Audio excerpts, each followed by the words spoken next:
So good morning everyone, আমি Asima daily blogging চ্যানেলে আবার একটি নতুন ভিডিওতে এনে আপনাদের সকলকে আবার একবার স্বাগত। আশা করবো আপনারা সকলেই ভালো আছেন। আমি ভালো আছি, কিন্তু মা এখানে খুব একটা ভালো নেই। কালকে টেস্ট করিয়েছি, মানে কালকে একটা টেস্ট হয়েছে, আবার আজকে হয়ে গেল আপনার মঙ্গলবার সকালে মায়ের অনেকগুলো ব্লাড টেস্ট দিয়েছে, সেগুলো করিয়েছি। আমি এই সাইডে ইনক্লুড করে দেবো ডাক্তার প্রেসক্রিপশনটা, কি কি ব্লাড টেস্ট দিয়েছে সবকিছু। যাই হোক, এখন একটা মেডিসিন দিয়েছে, গ্যাসের ওষুধ দিয়েছে, তার সঙ্গে পেন কিলার আছে। ব্যথাটা খুব ভালো রকম আছে। তো জন্য আর কি সকাল সকাল দেখুন আমার পুজো টুজো হয়ে গেছে। আজকে মঙ্গলবার, তো যেহেতু আমরা নিরামিষ খাবো, তো বাবা বললো আমরাও নিরামিষই খাবো। তো আমি এই জন্য ঝটপট চলে এসেছি। রান্না বলতে মাকে যেহেতু খাওয়াতে বলেছে ঠিকঠাক করে, সকালে একটা ওষুধ আছে, তো মা আবার রুটি ফুটি মানে ঠিক ডাইজেস্ট হয় না আর কি। তার জন্য আমি সকাল সকাল বসিয়ে দিয়েছিলাম ভাত, মাকে একটু আলু সিদ্ধ, ঘি, জিরে লঙ্কা খড়িয়ে আলু ভাতেটা মেখে দিয়েছিলাম, আর ঘি দিয়ে মাকে ভাত খাইয়ে দিয়েছি। কালকে সারা রাত ব্যথা চোটে আর ঘুমাতে পারিনি। তো এখন কেউ করছি বলতে সবই নিরামিষ। কালকে আমি একটু বাজার করে নিয়ে এসেছি, সবজি বাজার। আর এই ডাটাগুলো আমি এই বিরিঙ্গি থেকে এনেছিলাম, আমার শাশুড়ি মায়ের জন্য পাঠিয়েছে। তো এখন ডাটা দিয়ে পটল, পেঁপে, গাজর এই দিয়ে আমি একটা তরকারি করব। এই যে লাউ লাউ দিয়ে করব একটু পোস্ত, কচি একদম লাউটা কচি। আর আলু সেদ্ধ আছে মাখা, যেটা মাকে খাইয়েছি না, সেটা অনেক সবটা শেষ হয়নি। তো চলুন ব্লগটা এখন থেকে শুরু করি। এখন সময় হয়ে গেল 11:30। আজকের ব্লগটা এখন থেকে শুরু করছি, অবশ্যই ব্লগের সঙ্গে থাকবেন। আজকে দেখবেন আজকের ব্লগটা আমার। আর ওখানে মা এখনো শুয়ে আছে চুপ করে, ব্যথা করছে।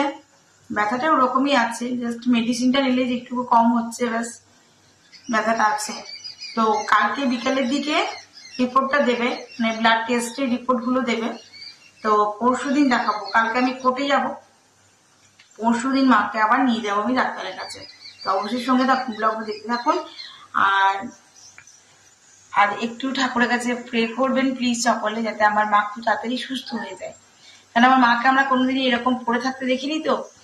আর তাতে কিছু করেনি এমনটা নয়।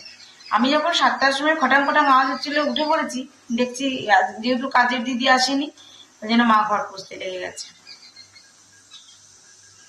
দিয়ে আমি চিৎকার করলাম, দিয়ে তখন ছেড়ে দিয়েছে। যাই হোক, মুছেই ছেড়েছে, না মুছে ছাড়েনি।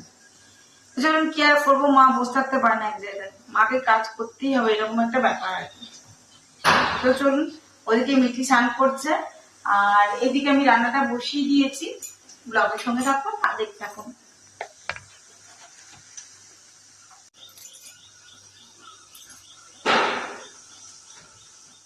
তো এই হয়ে গেছে, দেখো জিরে লঙ্কা খড়িয়ে আলু ভাতে, যেটা মাকে সকালবেলায় আলু ভাতে ঘি দিয়ে ভাত খাই দিয়েছি। আর এই যে ভাজলাম এখন একটু করলা ভাজা, আর এই যে লাউটা নিয়েছি। এখন অনেকে বলে আমি গোল করে লাউ কেটেছি, বাট আমি কিন্তু এরকম লম্বা করে আগে কেটে তারপর গোল করে কেটেছি। তো যাই হোক, লাউটা দেখো একদম কুচি কুচি করে কেটে নিয়েছি। আমি এটা করবো আমি তোমার পোস্ত। আজকে যেহেতু নিরামিষ, দই আনতে যেতাম, কিন্তু সময় এখন নেই, কাঁচা অনেকগুলো ছিল বলে আর যাওয়া হলো না। তো এই যে আমি স্যালাড কেটে নিয়েছি পেঁয়াজ ছাড়া। এই দেখো এখানে ডাঁটা আর পটল, ডাঁটা আর পটল খুব ভালো করে ভেজে নেবো আমি এখন। ভেজে নিয়ে যেটা করবো, আর এখানে তোমার আমি পেঁপেটা সেদ্ধ করে নিয়েছি। সেদ্ধ করা যে জলটা আছে, পেঁপে সেদ্ধ করা যে জলটা, সেটা দিয়ে আর কি আমি তরকারিটা কষিয়ে নেবো, আর এক্সট্রা কোনো জল দেবো না। এই জলের পটলটাকে ভালো করে ভাজাটা হোক। পটল করে ভাজা না হলে না, পটল একদম খেতে মানে আমার ভালো লাগে না।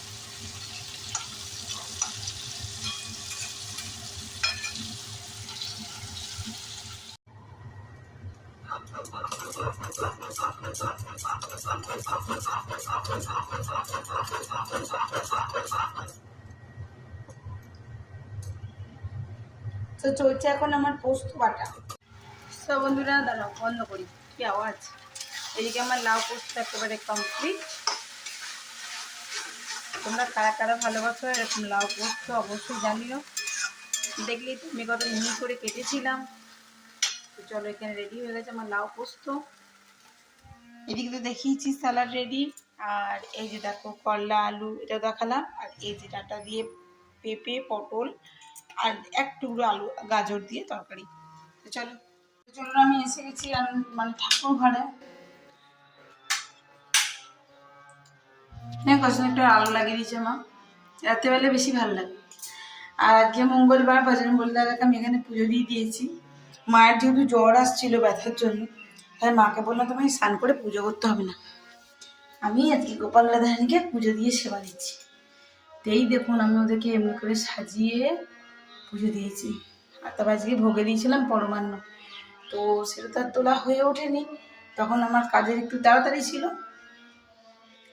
তো এই দেখুন ওরা কি সুন্দর বসে আছে, ওদিকে শুনতে পাচ্ছেন, ওদিকে মিঠি করাচ্ছে গান, মানে মিঠি প্র্যাকটিস করছে গান, মা তাও বসে বসে একটু পড়াচ্ছে, আর আমার এদিকে রান্না কমপ্লিট। আমি ঘরে এসে এখন একটু শুয়ে মুভি দেখছিলাম। চলুন তাহলে ব্লগটা আবার বিকেল থেকে কন্টিনিউ করবো, অবশ্যই ব্লগের সঙ্গে থাকবেন আর দেখতে পাবেন আজকে ব্লগটা।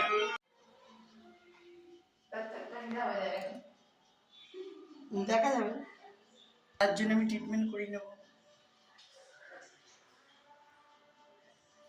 আচ্ছা কি সুন্দর লাগছে দেখো।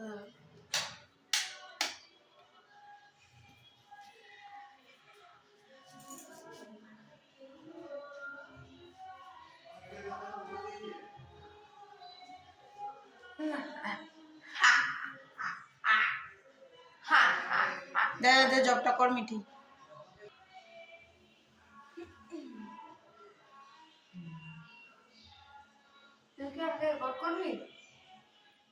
গুড ইভিনিং, শুভ সন্ধ্যা বন্ধুরা। আমি সন্ধ্যে দিয়ে চলে এসেছি নিচে। দেখো মিঠির জন্য করবো লুচি। মিঠি কেন, মাও একটু খাবে, বাবা তো লুচি খাবে না, বাবা একদমই লুচি খেতে ভালোবাসে না।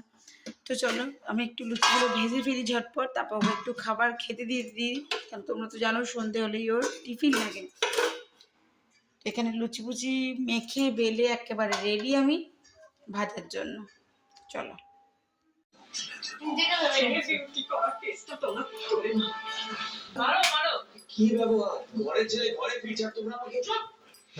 না, মায়ের পায়ে ব্যথা, মা পা মেলে শুয়ে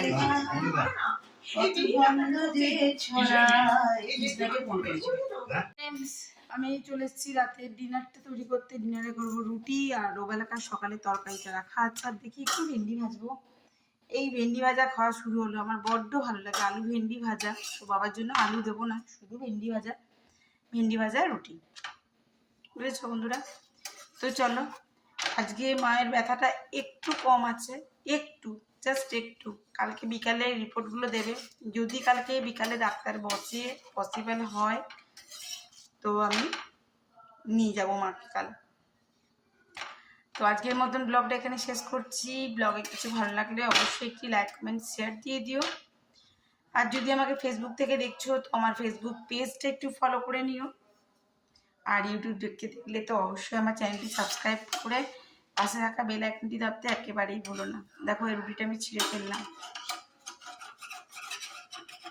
সব জায়গায় ক্ষমতা পরীক্ষা করলে হবে না, এটাই বোঝা যাচ্ছে। তো যাই হোক চলো আজকের মতন বিদায়, টাটা, গুড নাইট।